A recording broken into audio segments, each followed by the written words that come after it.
আগমনিত চোৰাং সুলভ মূল্যৰ চাউলসহ পিকআপ ভেন জব্দ, দুজনক আটক। গোলগঞ্জৰ পৰা WB69A/3831 নম্বৰৰ পিকআপ ভেনৰে চোৰাংভাৱে সুলভ মূল্যৰ চাউল বংগলৈ কঢ়িয়াই নিয়াৰ পথত আগমনিত আৰক্ষীয়ে আটক কৰে।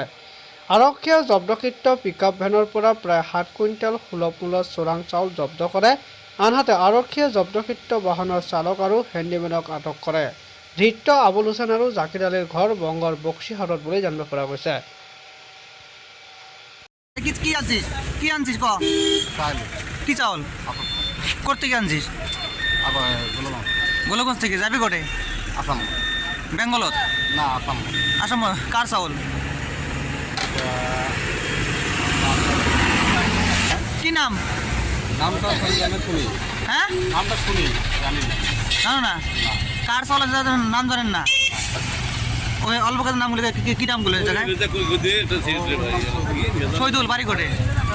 বাড়ি হলো ওই যে সামনে টার্নিং কি বলে হ্যাঁ গড়েহাট।